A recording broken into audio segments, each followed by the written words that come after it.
When I made a video last year about my favorite Star Fox game, I talked a little bit about how the console that it released on, the GameCube, was unfortunately financially unsuccessful. It was a console with a lot of incredible games in its library, and I think it was a period of huge creativity from all of the dev teams at Nintendo, but it was simply destined to live its life in the PlayStation 2's shadow. This means that a lot of really special, cool games were released on it that regrettably a lot of people missed out on because Sony was banging Nintendo's wife and the kids call him dad now. I've always really loved the GameCube, and I think to date it's still my favorite Nintendo console. And Chibi Robo is maybe one of the best examples of how weird and forward-thinking and cool the video games on this thing could be. Chibi Robo is kind of the poster child for the GameCube, because even among GameCube heads it's still pretty slept on. And again, you are already statistically 7 times less likely to have one of these things in your house than the PlayStation 2. But hey, you know what? Despite the fact that you maybe never played this shit, it's still one of the coolest video games ever made.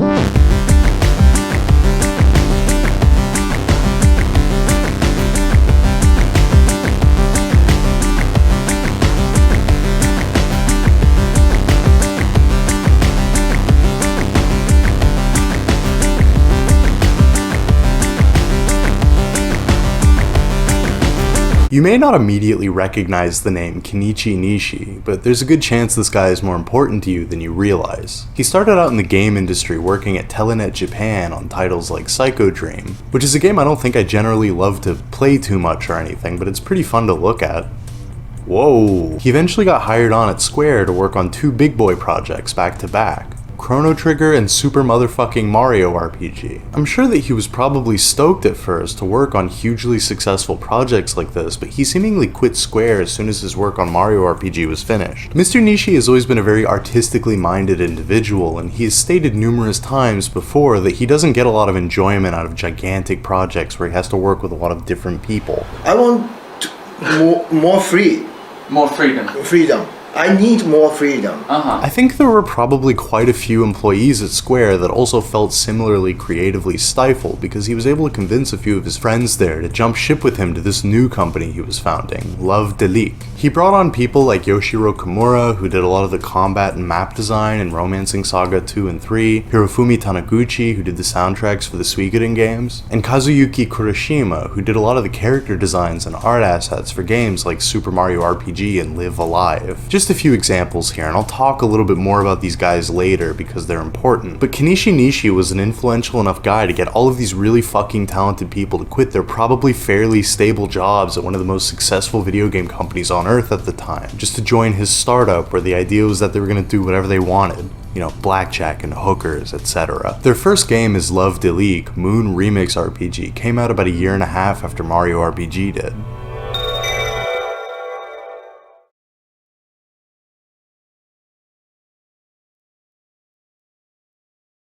Moon is an incredibly interesting game. It's a little bit defiant, it spits in the face of a lot of the RPG tropes of the day. It really has no concern with whether or not you'll get it or not.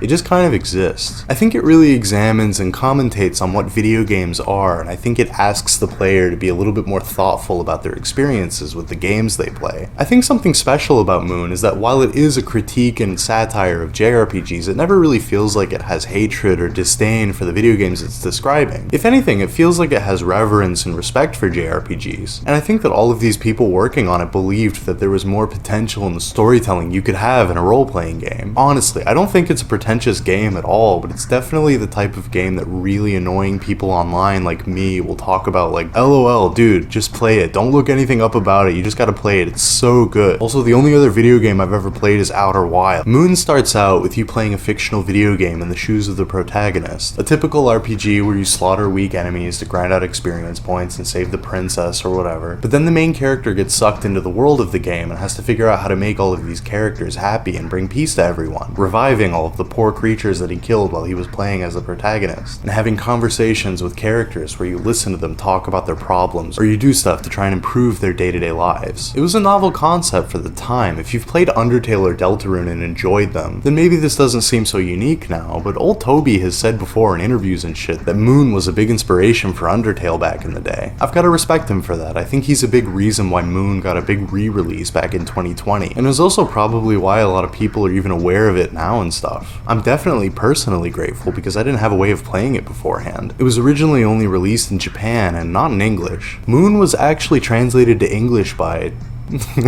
Tim Rogers, if you're watching this, please translate Rabbit Mondu to English. If you do, I'll stop making fun of you for that fucking embarrassing LA Noire video. Love Deleek was relatively short-lived, but their ongoing theme of what if the video game wasn't like all the others? What if your goal was to uplift all of the characters and find ways to make them happy, instead of just killing enemies or whatever, is a through line for their other two projects, UFO, A Day in the Life, and Lack of Love. And then later, Tulip, under a different, tiny, short-lived company featuring a lot of the same staff. Little asterisk here. I'll explain this more a little bit later in the video, it's kind of complicated. But the thing about all of these games is that they're wonderful and magical and they really make you think and connect with what you're experiencing on the screen while you hold the controller in your hand. They're the types of games that really put a magnifying glass up to your favorite hobby and make you think about it. But none of them are exactly gripping on the gameplay side of things. I fucking love Moon and Tulip, but they're not easy games to broadly recommend to people. They can be a bit confusing and cryptic, you're never 100% sure where to go, they're kinda hard and weird. These things aren't inherently bad, and I think that they're part of the grander artistic statement that these projects set out to make. But back in the 90s and early 2000s especially, I think people were too stupid for this shit. People want video games that are fun, first and foremost, and I can't even necessarily blame them for that. These games are experimental. It's like asking somebody that's been listening to nothing but the Beatles and Bob Dylan to put on an Eric Dolphy record and to get the same level of enjoyment out of it. It's just different. People get filtered by stuff that's new to them. Guess you guys aren't ready for that yet.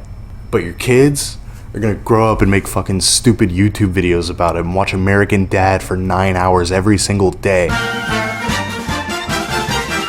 Good morning, I am gay. Kenichi Nishi would start up yet another new game development company in 2000 called Skip, and they'd stumble into a pretty sweet deal with Nintendo that would last them many years. Although Mr. Nishi himself would depart again a year after Chibi Robo came out, presumably for similar reasons as prior. More free. Chibi Robo is interesting to me because I think it's definitely one of their more commercially successful games, relatively speaking at least. And I think Shiggy himself is to thank for that. He loved the little character and agreed to act as overseeing producer for the whole thing. Like in the early development, this game was going to be a point and click adventure, but he took one look at it and was like, "Oh fucking crikey, point and click adventure? On the GameCube? No, we gotta make this more like Mario." See, the joke is that I did an Australian voice instead of a Japanese guy voice. Because it's a subversion of your expectations. I wanted to do a Jamaican voice for this so bad, but everybody I sent this to was like, no, don't do that. You're gonna get permanently banned from SNL, and then you're gonna say something really rude in a Wes Anderson movie. That fucking faggot. I think this was a case of very fortuitous timing for Skip. Miyamoto had just directed Pikmin recently, and I think Chibi Robo reminded him of it a little bit, you know? Little guy running around in different environments and shit. I think his presence was pretty positive for this project. Chibi Robo is a much easier game to generally recommend to people because it's really fun to play through, while not sacrificing too much of the artistic vision or storytelling that these developers were known for at that time. I was in love with this shit when I was 11 years old. I never got that far in this game as a kid, but I appreciated how mundane and real its setting and themes are. But I'm getting ahead of myself again. Let me show you what the actual game is like.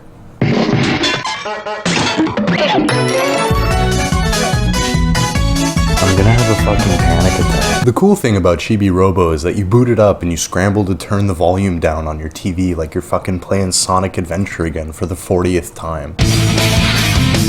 The game opens up inside of the home of the Sanderson family as they celebrate their daughter's 8th birthday. This cutscene's really goofy and silly and introduces you immediately to Chibi Robo's sense of humor. Like, see, look, how did the dog wrap the bone up in a ribbon? That's so silly. Dogs can't do that. They don't have thumbs or brains. But while the comedic bits and the super cartoony models and animations are on display here, there's also this awkward tension. Mom and Dad almost get into a heated argument when he shows off the expensive rice cooker that he couldn't really afford that he got for his daughter as a birthday present.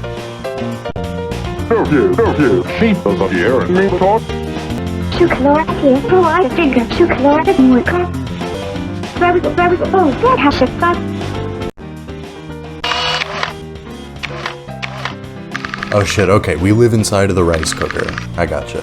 Cute. We obviously play as the titular Chibi Robo, and our little buddy here is named Television. He's here to tutorialize us a little and help bridge the gap between Chibo and the other characters since he's mute. I love both of their designs a lot. I'm pretty sure I rented this game as a kid because I loved the way that the little robot guy on the cover looked. At least I think that's how this shit ended up at my house. I don't know. Sometimes things just kind of show up in your life. That's one of the magical and idyllic aspects of being a kid, you know? You don't have agency or choice in a lot of the things you spend your time with, but it's kind of cool to see which stuff ends up sticking with you. Like, maybe when you were a little kid, you didn't get much out of the James Bond movies that your dad showed you, but you ended up really liking Captain Scarlet and the Mysterons. Or, you know, maybe you thought it was really lame that your parents joined the Order of the Solar Temple, but you really found yourself enjoying the old pinball machine that your Uncle Helios had at his house that you would play with after the state deemed your folks quote-unquote unfit to raise you. From here we're kind of let loose to explore the house and get to know everybody. First impressions on Mom is that she's overworked and stressed out. Dad's a man-child that was recently laid off from his job and he won't get a new job. And Jenny's undiagnosed autistic and Mom isn't really equipped to deal with it. Classic. Somehow we've got to turn this perfect ecosystem for a desperate middle-aged suicide into a healthy, happy home. Let's try our best to fix everything so Jenny doesn't grow up to be socially stunted and fucked up. Chibi Robo doesn't have a linear path or like levels or whatever, it's on a timer type deal. You have 10 minutes in real life time to run around the house during the day and then 10 minutes at night. And you can adjust the timer to be either longer or shorter depending on what you prefer. If you're good at figuring out the objectives and you're a real busybody type A personality, maybe you want each day to only be 5 minutes so you're not spending a lot of time wasted and your run is more optimized or whatever the fuck. I personally set my timer to 15 minutes because I like to wander around, you know, exploring and such. The house is pretty big with multiple rooms to do lots of different things in. I never really feel bored by this game even though it really mostly consists of you wandering around and picking up trash. Oh man, I can't wait to throw this away in the trash can later so I can earn happy points. When you clean up stains or throw out trash or tell the mom that her implants don't look obvious, you get happy points. And the more of them that you get, the higher your Chibi ranking gets. This shit's kinda like Fortnite with all the other Chibi Robo units in the world competing for the best score. Fucking brilliant model, honestly. It would be really cool if you bought a Roomba and it had to beat every other Roomba in the world to really impress you. God, that's the most enchantingly dystopian idea I've ever fucking heard of. Hire me, Raytheon, I have an idea for a missile that has depression and you have to feed Zoloft to it before it'll detonate. We'll spend the first day or two tidying up a bit and talking to all the characters. There's the family that I mentioned before and you spend your time with them during the day most of the time. But then typically at night, all of the inanimate objects come to life like a certain Pixar film, and you get to talk with them and see life from their perspective. I love this caterpillar dog toy character because really funny music plays whenever we talk to her.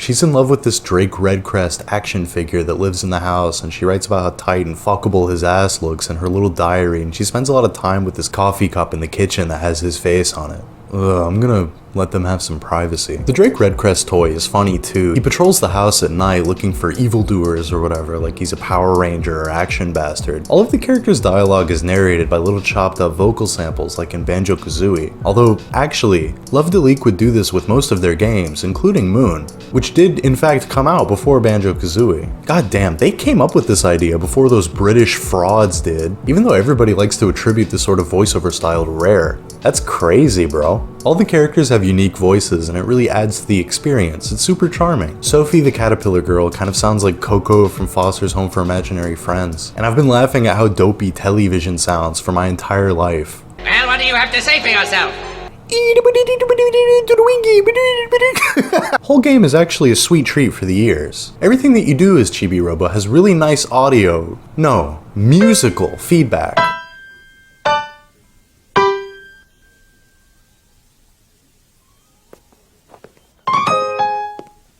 Every step that you take on different ground surfaces makes different musical percussion sounds like xylophones or triangles or something. When you pull out your toothbrush and use it, it serenades you with beautiful Spanish guitar licks. Like I'm scrubbing the floor at Antonio Carlos Jobim's house. It's just really fucking nice. If you try this game out yourself, I recommend playing with the volume on. I know you guys like to play video games while listening to 100 gecs or mommy dommy roleplay ASMR videos or whatever, but try giving this game your full attention. It's a really fantastic time. There are a lot of little flourishes too, stuff that you know they just added in because they thought it would be cool or funny. Like if you pick up Chibi Robo's little plug and carry it over your head, you'll not only run faster, but the music in the background will play slightly faster too. It's not the type of thing that people commonly prioritize when they're making their own video game, I've noticed. But it's these little types of details that can make a game more memorable and cool to the player in the long run. Like, oh, I don't know if I should add little quirky stylistic choices to my upcoming game. NES throwback indie platformer numbered 1739. Like, it would be a lot of work to go into Audacity and add a low pass filter to every song in the game, and then go out of my way to write a script for both versions for every music file in the game to play at the same time during each level, and then turn the volume up on the muffled version and down on the regular version whenever the character enters the water.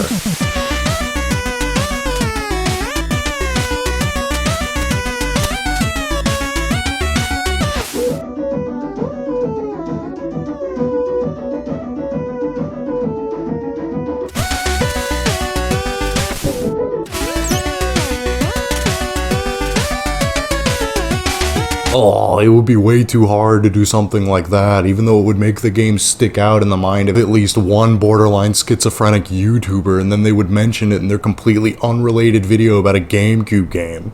Fuck. I like that Chibi Robo sort of presents all of these weird characters and their problems, but it doesn't provide you with this compulsive checklist of things to do or this urgency to complete all of these storylines or side quests or whatever. Like, yeah, maybe you find Sophie's crush on Drake Redcrest to be charming and sweet and you want to help Sophie deliver a love letter to him, but maybe you don't give a fuck. That's fine too. You can play this game however you want and you'll be praised for it. I think it takes a lot of balls to release a video game on a Nintendo console that's this aimless, I guess. Maybe sandboxy is a better word, I don't know. You aren't rushed or pushed at any point, even when certain plot lines come up that seem urgent. You're free to tackle whatever you want whenever you want to, and I think it makes this game pretty rewarding to revisit from time to time. In this video, I'm not going to cover every side quest or anything, so you'll hopefully still be encouraged to play it yourself, but I'll touch on a few ones that I like that I hit during my playthrough.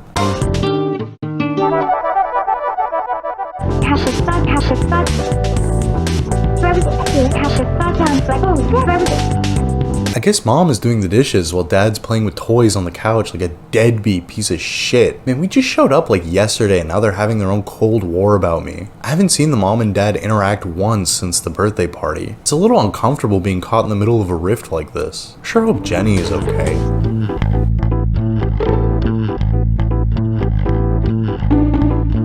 Oh, okay. Yeah, see, she's fine. Probably don't need to analyze this any further. Oh hey, the coffee cup.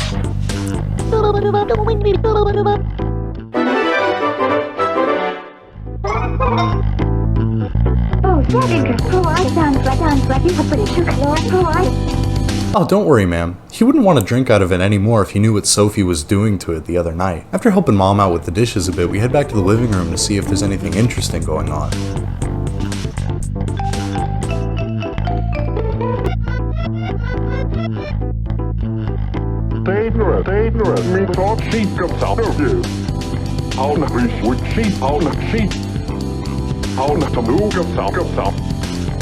I feel bad for calling him a deadbeat piece of shit a second ago. He's a nice guy. I know they're stressed out that he's unemployed, but what the fuck are you supposed to do when you get laid off?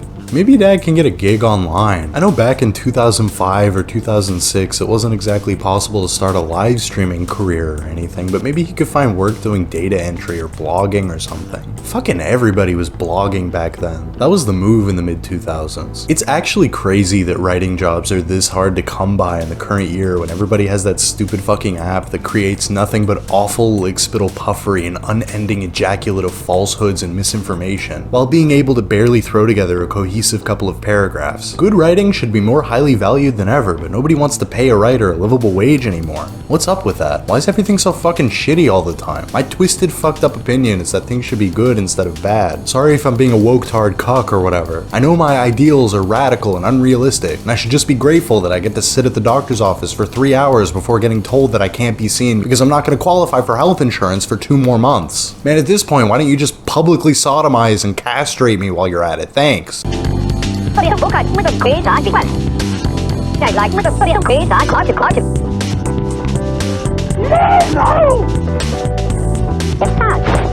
We make our way to the house's foyer for the first time and run into these egg soldier guys, and they immediately start shooting at us, so it's time to make use of that coffee cup we found.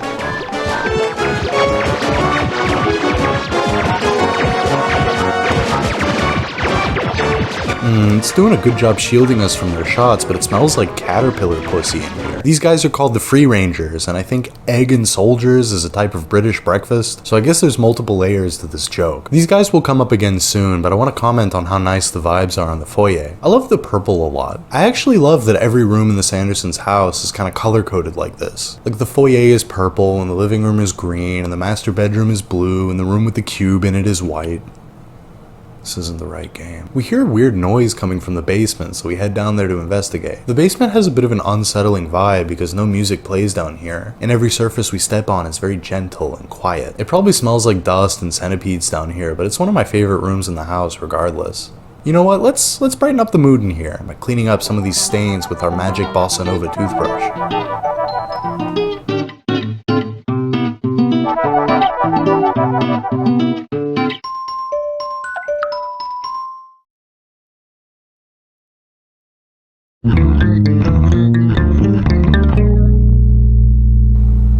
The fuck is this?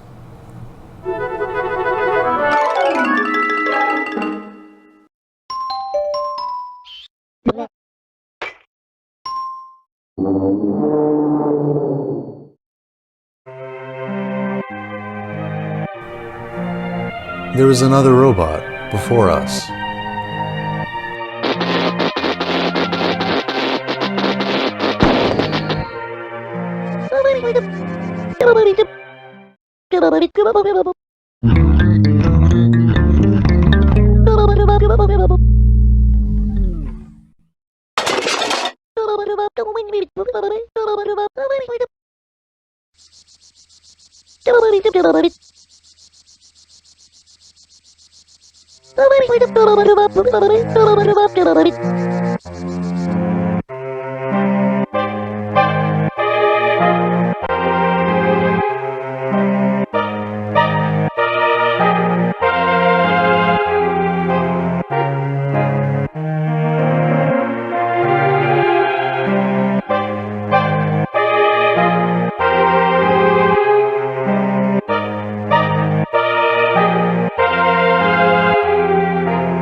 I remember having such mixed feelings the first time I discovered all this. I felt both sad that the Sandersons had loved this robot and were forced to shut him down and hide him in the basement, and also really unsettled that they just sort of discarded him like this. Like, oh, fuck, am I also expendable? Was he family to you? Am I family to you? It's kind of like discovering something fucked up and surprising that your parents did to your older sibling. Like something that you couldn't imagine in a million years that they'd do to you. I think every parent strives to make less mistakes with their younger children than they do with their firstborns, but, you know, nobody's perfect. Also, were those fucking aliens in the flashback? Once Chibi Robo wakes back up, we pick up the big-ass battery that fell out of him, and Telly and this funny little wooden pirate guy have a little conversation about Giga Robo over here. Basically, he's a very old model made by the same company that manufactured us, but he used up way too much electrical power and was too expensive for most households.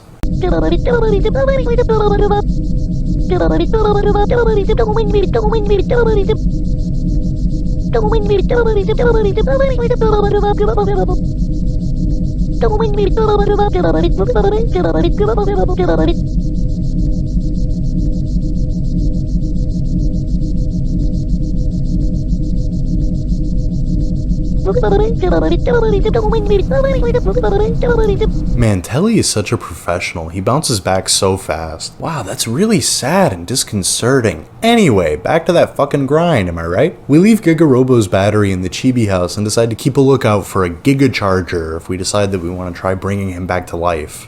In the meantime, there's more fucking paw prints to clean up and candy wrappers to collect, I guess.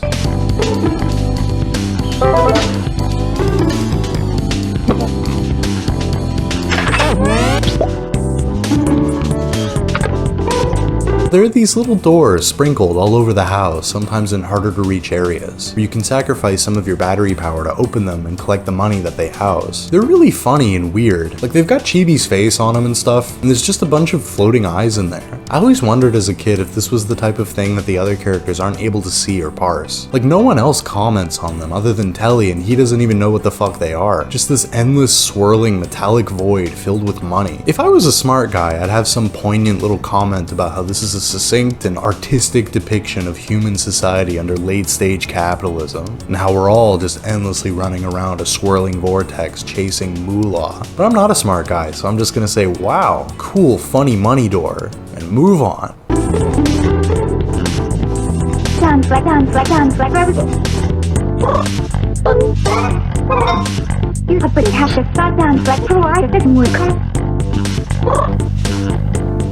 I don't think she looks weird, she's just being a kid.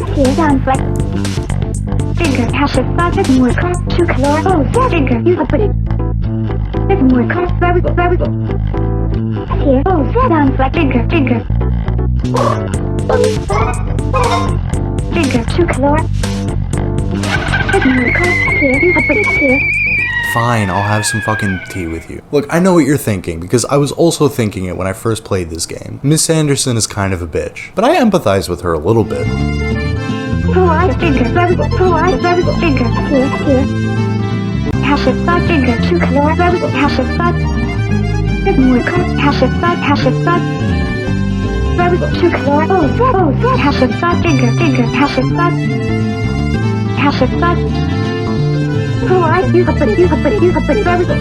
It's probably really hard to be in a marriage with someone that's quite a few notches below you on the maturity spectrum. And it can be scary when your kid starts acting a certain way and you can't communicate with them in any meaningful way anymore to get to the bottom of why they're acting like that. She's complaining about her husband's toy hobby like it's a big deal when it's just a projection. The actual problem is that Miss Sanderson is in a position where she has to be an island. If she was being supported by her husband properly, she wouldn't give a shit about his stupid toy hobby. Alright lady, I let you vent, time to run around some more. Bye bye. This woman needs some gal pals to dish with or something. This bitch needs to dish with Tiny Chef. Let's see what Jenny's up to. When your parents are being fucking whack about some bullshit.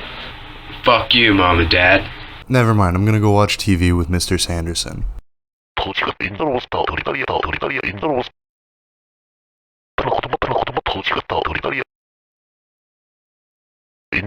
The news report is warning everybody that there's been serial spy doors infestations in the homes of all Chibi Robo owners. The spy doors are these little robotic spider things that attack Chibi Robo units on site, but they aren't really a problem because we upgraded our abilities in the Chibi house earlier. Bad bitches love me, nigga, yeah, I'm bound to take your home. Money, well, and money gang, bitch, we bound to take your home. Bad bitches love me, nigga, yeah, I'm bound to take your home. Money. This news report cutscene is interesting though, because the dad gets really upset at it.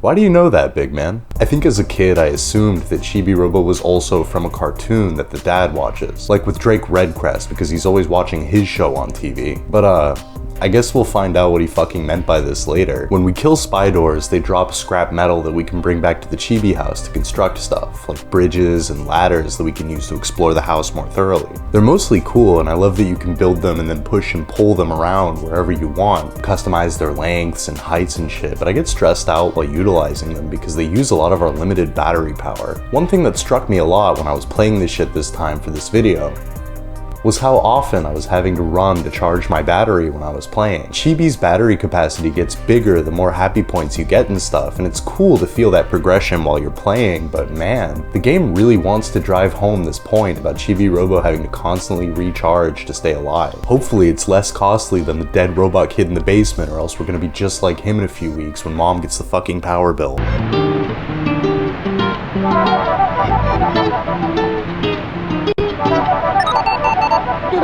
God Telly, you know, respectfully, I don't need you to stop me and tell me that I'm cleaning in the middle of my cleaning. I give this game a pass for a lot of stuff that I would honestly be irritated by if it was any other game other than this one because it's so charming. One thing people give this game a lot of shit for is how often it stops you in the middle of what you're doing to slowly tell you about something. Honestly, I find it a little annoying, but it's also part of the ride. I think if you try playing this game in one sitting or like over a weekend or something, you may be fairly frustrated with it because of all these little, let's say, quirks. Like Telly asks you if you want to save every fucking time you plug into charge. You're constantly being interrupted to receive happy points or tips or tricks or whatever. And some characters talk really slowly and their dialogue creeps across the screen at a snail's pace for dramatic effect. In my humble moronic opinion, this is the type of game that is best to play in shorter sessions over a long period of time. It should accompany you alongside a somewhat prolonged period of your actual real fucking life. If you're the same person at the end of a playthrough of Chibi Robo that you were at the beginning of your playthrough, that's your fucking problem. Huge chance you didn't play the game right.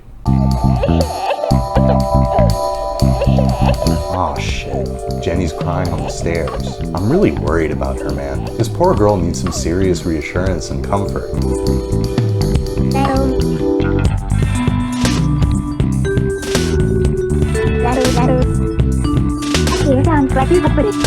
Mom hears her and she scurries off before we really get a chance to talk to her, but it's not like she would have opened up to us much at this point in the game anyway. She doesn't really say much other than ribbit until we go outside and rehydrate this dying frog in the backyard. After we do that, they give us a frog suit like we're Super Mario. Oh man, I wanted the one that turns me into a flying raccoon, not this shit.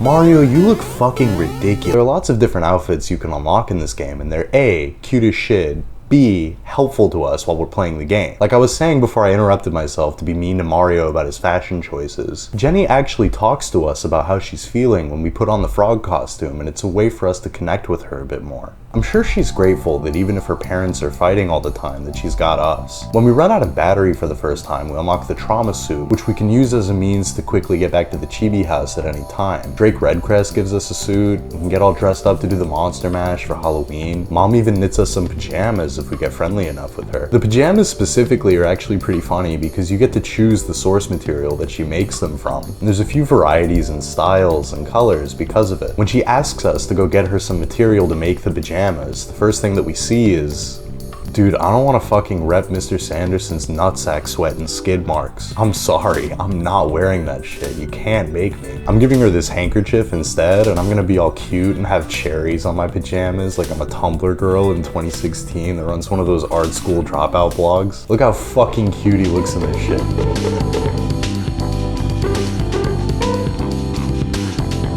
Hey numbnuts, Mom said it's my turn to watch alt-right podcast clips on the iPad. While we continue our loop of cleaning and exploring day and night, I always thought it'd be funny if we came back to the Chibi house for something and we found Telly playing cards with some of the Free Rangers or Sophie or something. Maybe she couldn't fit in here actually, I don't know. It never happens though. I'm guessing Telly and Chibi aren't really programmed to have hobbies. That sucks. If I had a Chibi Robo in my house, I'd make him listen to Cloudhead records with me. That's just me though. No, Chibi.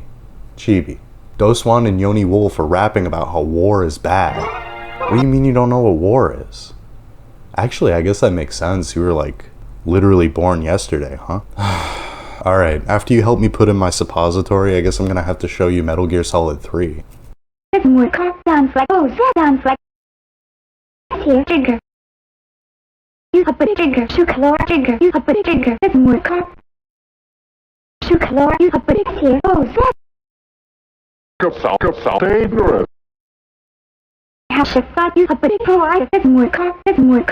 God, it's gotta suck being the only adult in the house. It's a shame, too, because there totally was a receipt on the couch, and when we bring it back to her, she confirms that it explains the discrepancy in the financial statements that she's looking at, and she gets furious with Dad and locks herself in the bedroom. You fucking man-child, did you really need to buy another stupid-ass Drake Redcrest toy? Your child is non-verbal, George. Get your priorities straight. I don't know what we're supposed to do here. At this point, she's gonna divorce you.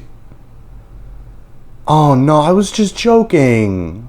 I was just joking. Fuck. So now Dad is finally willing to contribute to household chores. We can see him working outside and we can help him make lunch with this little cooking minigame. Crazy that we're just standing on the hot grill though. Like, I know Chibi is made out of metal, but the material surrounding his plug, like, definitely fucking isn't. I don't care how advanced any piece of tech is, I'm not putting that shit on my 400-degree stovetop. That's 200 degrees for my non-American viewers that use the objectively correct Celsius. Suck my fucking dick, fellow Amerifats. They're right, we're wrong. Helping Dad out becomes a bit more of a regular part of the game after Mom locks herself away, and he needs all the help he can get because he's pretty incompetent. He drops his wedding ring in the sink drain and we have to run around down here avoiding these very strange looking rat guys that try to tackle us. The section's in 2D, but it isn't that bad because we don't have to fuck around with the stupid whip mechanic like in the 3DS game. Yeah, if you weren't aware, Chibi Robo had quite a few sequels that were even less successful than the first game. I don't want to go on about it for too long because every video about this game on this website harps on and on and on about it, and I think most of you guys get it at this point. But in case you genuinely don't know, Nintendo kind of fucked this series at the last second numerous times. For the GameCube title, they did virtually no marketing for it, which hurt its sales. For Park Patrol, they released it exclusively at Walmart for some reason, which hurt its sales. Clean Sweep was a Japanese exclusive, and the Wii re-release of the original GameCube title was also a Japanese exclusive, even though that probably would have been the best chance it would have had to gain a real audience in the West.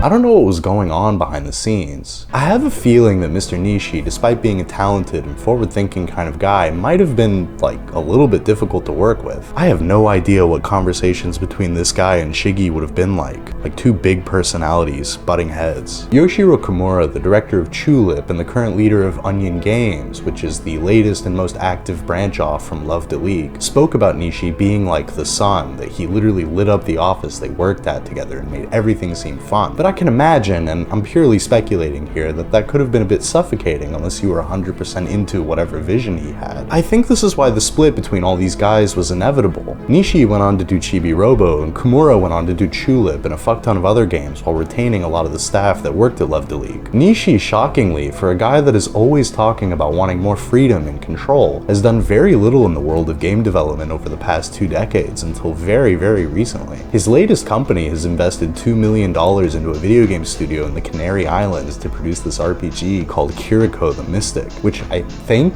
is cool that he's putting time and money into a new studio, an idea, and a new region that isn't well known for game development. It's a bit surprising, I guess. There's also this Chibi Robo spiritual successor project that was recently funded on Kickstarter that he's involved with, and that's nice and stuff. Interesting guy overall. I don't really know what to make of him at the end of the day. He has this mysterious energy about him. Like, I definitely respect him and the contributions he's made to the video game world and the genuine countless artists that have been inspired by him, but at the end of the day, I guess I don't understand some of his career decisions.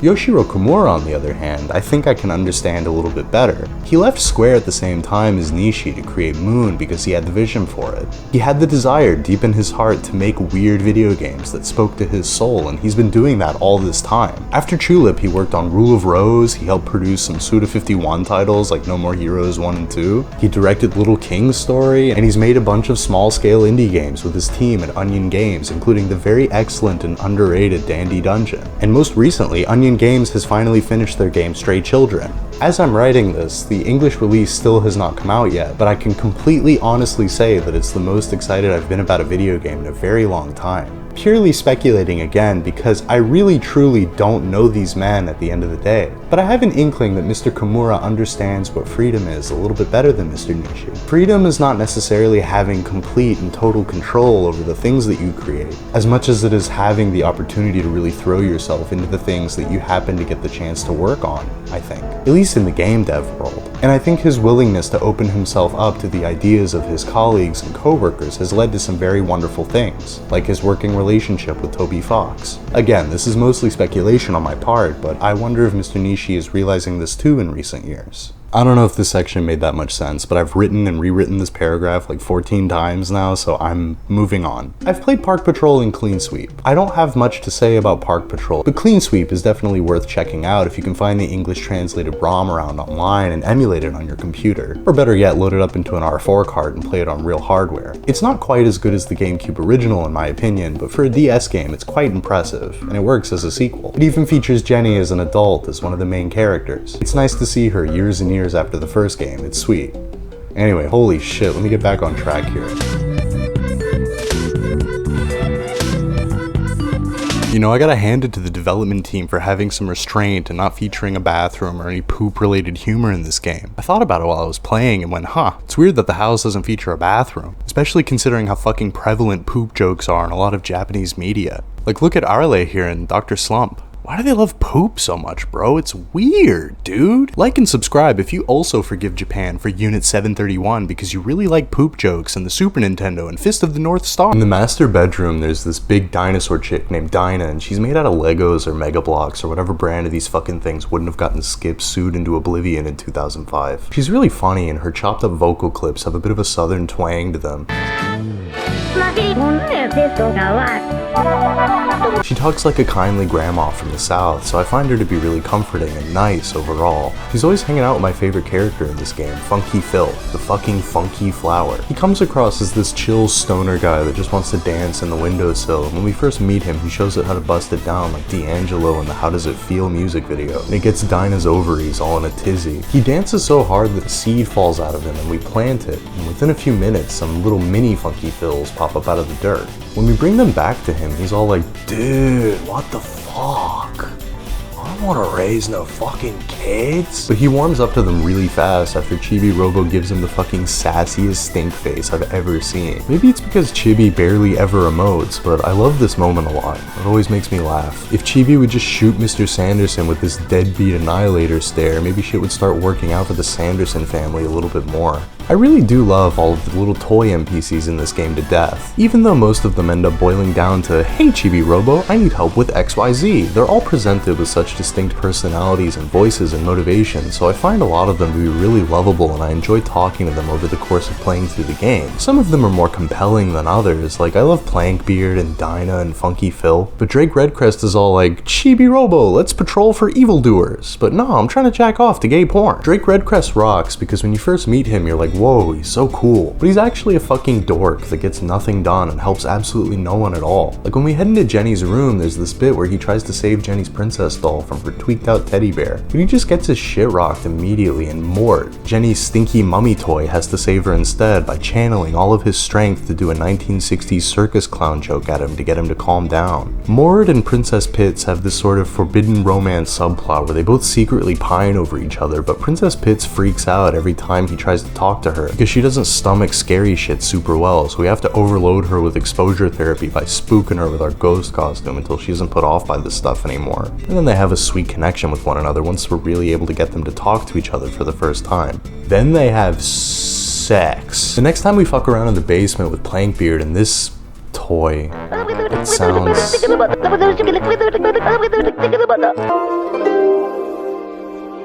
No, it's fine. I just didn't think it would be Indian. We notice this thing that looks like a 1990s tea kettle and pick it up, realizing that it's Giga Robo's charger. Oh shit, Giga Robo. I forgot that the whole point of this game is to get you functional again. I should get back on that. Thankfully, this isn't terribly difficult at all. It pretty much just involves using the moolah we earn from helping the family and cleaning and shit to charge the battery up inside of the Chibi house. It costs a lot of money to charge up the battery, but it's the type of thing that you're gonna do over the course of playing through the game. Clean up Tao's fucking poopy paw prints, earn some money, charge the shit. It's fun, it's nice.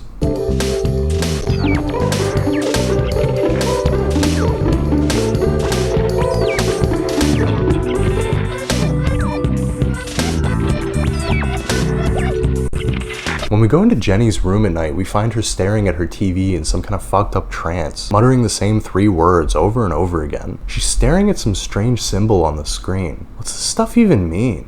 Okay, look, if this is a Videodrome situation, I'm getting the fuck out of this house right now before Jenny starts showing me snuff videos and other horrific monstrosities from Malaysia. Oh, what the fuck?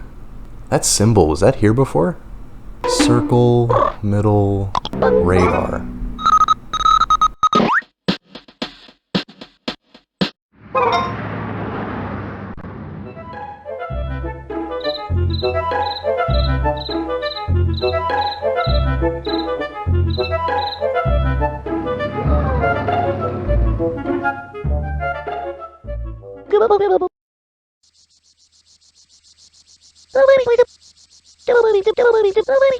Why the hell do they look like us? Fuck it, they're really cute and I love their little squeaky...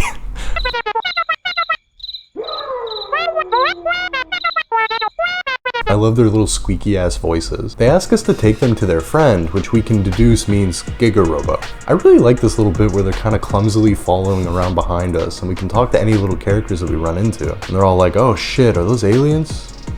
Well, you guys have fun and play nice, okay? Unfortunately, when we take them to see Chibi Robo, they get all depressed when they realize that he's been shut off completely. I kinda wish Telly or somebody else would have just told them before we took them down here, because they're fucking freaking out now. They get so sad that they get sick, and we have to help them all get into their little beds back on the UFO by shooting the little pods open.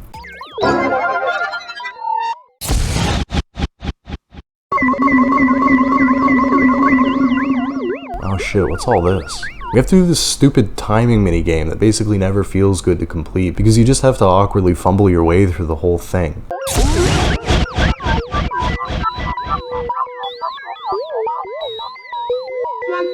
Yo, Telly, come check this out.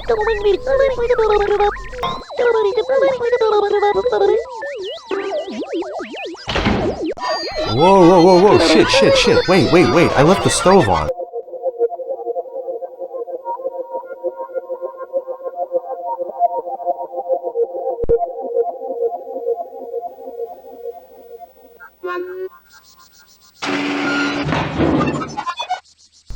We get out of the warp pod and everything is sepia tone now, so we can only assume that we traveled back to the past. You might think I wrote that joke, but nah, that's like verbatim what Telly says when he looks around out here. We can see Mr. and Mrs. Sanderson hanging out with Chibi Robo back before they had to shut him off forever. Oh, look at Tao, he's so little here. Tao is great. He actually cameos in a lot of Love Delete affiliated games because he was heavily based on Kenichi Nishi's own dog with the same name. He's a good boy in my opinion. I like the idea of any game dev putting in personal stuff from their life into the video game they're making. It kind of immortalizes that stuff forever. I believe Tao the dog in real life has since passed away, but it's really nice that we can all say hi to him in Chibi Robo and Moon and stuff every time we turn the game on. Being in the past is kinda cool, but there's only a few things here that we can do. It's so far back that Funky Phil and Jenny aren't even here yet. Wow. If we check out this briefcase here, it tells us what the password to get into it is, and there's a bunch of weird tech inside of it. I guess I'll keep that in mind for when we head back.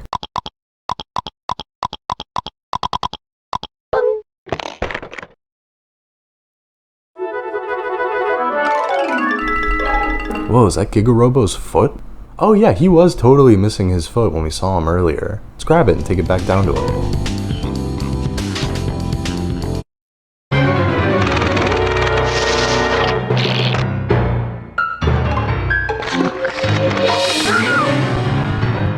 Oh, okay. Mr. Sanderson hears his wife screaming and takes her and everybody else down to the living room and we barricade the doors closed. It's funny, the further we get into this game, the more they keep using this shot where he opens his mouth and like exclaims something while the camera like pans out above him. I like to think that this was like a running joke in Skip's office where they were trying to put the specific action in the game as many times as possible, and honestly it did end up just getting funnier each time for me. Mrs. Sanderson and Jenny have a sweet scene where she realizes that Jenny's drawing pad was left behind, and she suggests looking at the old family photo book to keep her attention. I like seeing her being more patient and sweet to Jenny instead of frustrated.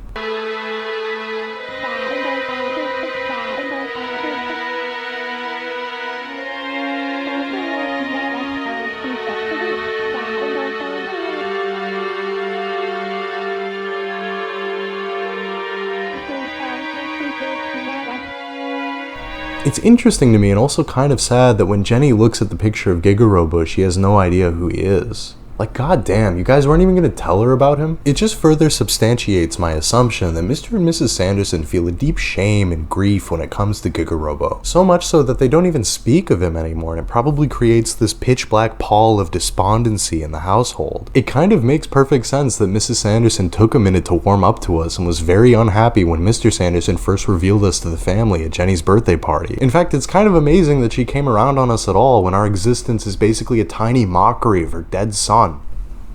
Fuck me. Now that the family's all together again and there's a very real presence of danger in the house with the spy doors running amok, Mr. Sanderson finally decides to speak earnestly.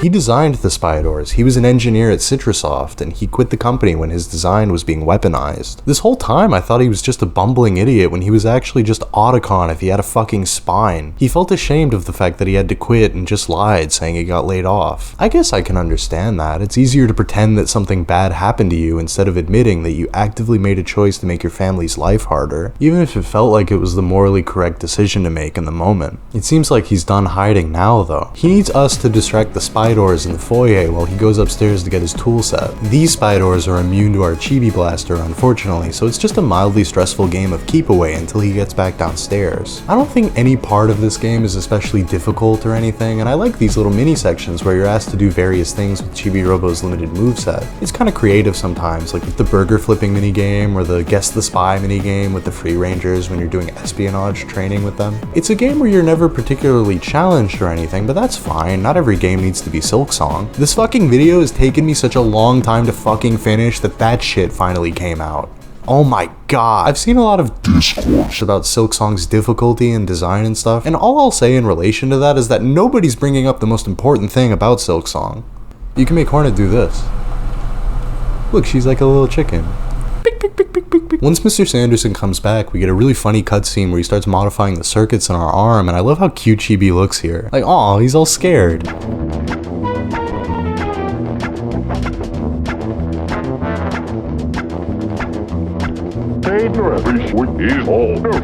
God, look at my fucking surgeon, bro. It's over. We're gonna be an amputee. Look at all the custom welding masks for everybody. I like that Jenny's goes up to protect her frog hat's eyes. Once George soups up our little Mega Man arm gun, we head back into the foyer and pop some motherfuckers like we're Gucci Mane. This is probably the only time in the game where the spy doors pose any kind of threat to you whatsoever and they don't die in one hit like all the others. So it's a pretty fun little diversion before the queen of the spy doors shows up and ties up all of the family members.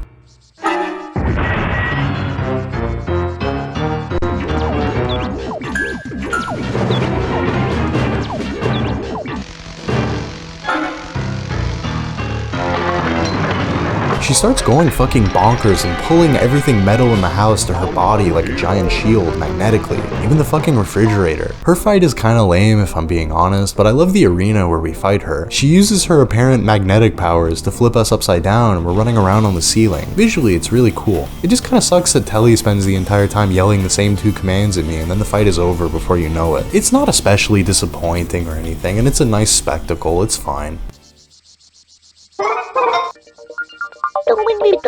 Yeah, man. We grab Giga Robo's leg and yeah, we save the family. Mr. Sanderson apologizes for being a man-child and Mrs. Sanderson gives him a comically long smooch on the mouth and everything's okay. We still have a few things left to do, but everybody's happy.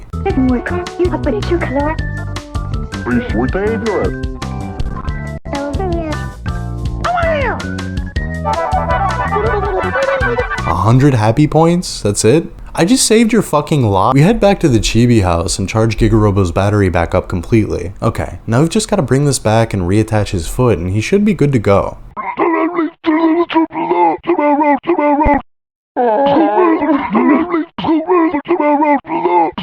Plankbeard gets all weepy and emotional at the idea of his old friend coming back to life. I like Plankbeard because he's really short and rude and grumpy and old, but he's secretly the biggest softie in the game. See, look at how many fucking happy points he gives us for this shit. He loves Giga Robo so much. We open the panel on his foot, but it's asking us for a reactivation code. Shit, where would I have seen that? It's way more digits than the briefcase code. Maybe...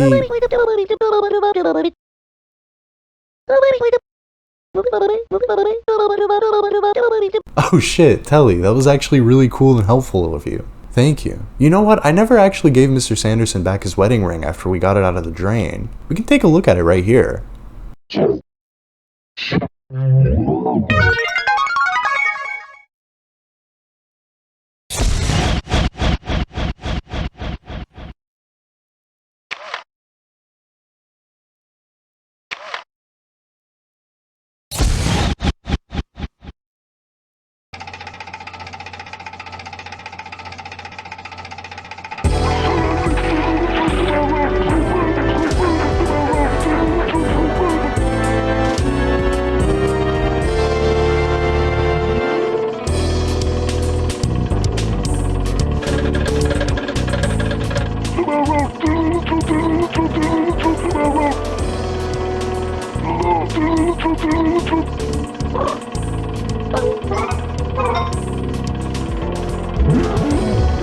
The scene where Giga wakes up is really sweet. He doesn't say a thing, but it's obvious immediately that he understands everything. He picks Chibi up and puts him on his shoulder as he slowly makes his way to the backyard. The toys are looking on in disbelief along with the family once we get to the living room. Once outside, the aliens come back down to see their old friend and they fill in all the blanks for us. Giga Robo caught their UFO for them, preventing a crash, so they offered to grant him 2 wishes. His first wish was to give souls to all of his friends, the toys of the house. His second wish was to have an internal battery so that he wouldn't cost the Sandersons any money or trouble. They had to go back to their home planet to get another ethereal magic ball of light to grant the second wish, but before they could come back in time, you know, basement. To thank Giga, they give both of us an infinite battery, which, god, it hits like fucking crack to play this game without having to recharge every few minutes. I can't think of a better post-game reward, honestly. Mr. Sanderson comes out all fucking excited to see Giga, and he does his trademark soy facing into the sky before the credits roll, and we're treated to a bunch of really cute illustrations of Chibi and Giga and everybody else having fun together as a family. I love these a lot. I tried searching up all 4 artists credited with working on Chibi Robo, but they're all industry artists with no public presences whatsoever, so I can't exactly cross-reference their art with the sketches done for the cutscenes and credits here, which kinda sucks because I adore these and I'd love to know specifically who drew them. I especially love this one here where all the little Chibi Robo units in the neighborhood are coming over to see Chibi and Giga, maybe get a hit off of that infinite charge pack or something, I don't know. I think this game has obvious environmental themes, and this is not the first time that these guys have made a game with a very clear message behind it. Moon's whole thing is about getting video game players to think about their actions and decisions, choosing empathy and understanding over instant gratification and satisfying or familiar preconceptions. Like, yeah bro, it feels good to grind for EXP, but you ever try having a conversation? Tulip's overall message is about how important it is to be part of some kind of community, to let your life be intertwined with the lives of the people around you, and how that will change you for the better. And I think Chibi Robo's resounding bottom line message is that it's important to love the mundanity of everyday life. It's important to care about the world you live in. By doing a bunch of little things over time, big positive outcomes can emerge later. We went from throwing away candy wrappers to getting a family to actually communicate for the first time. I think this extends to what the game is saying about the environment and shit. Like, we can all do little things to make the world around us a nicer and cleaner place to live. Even if an infinite battery is just a lofty fantasy, it's a nice one at least. The cool thing about this game is that you can continue playing it and doing as many side quests as you want after you revive Giga, and life just continues for the Sandersons at home. It's nice to see mom and dad in the kitchen together and Giga Robo hanging out on the swing set outside or watching TV indoors with Jenny and Tao. There's so much more to this game than I even showed off here. Like, I didn't go over Funky Phil dying and then coming back to life 3 days later. I didn't even touch on the fucking Space Scrambler Star Fox minigame or most of the side characters' conclusions, because I just want everybody to play this game for themselves. This game was made for you to play it. If you enjoyed this video, you should play Chibi Robo. I think it's a game that everyone could enjoy. I think it's a game that everyone deserves to experience for themselves. Chibi Robo is a robot, but he's more human than most video game protagonists. What's more human than loving and being loved by other people? Yeah, thanks for watching. Have a good one.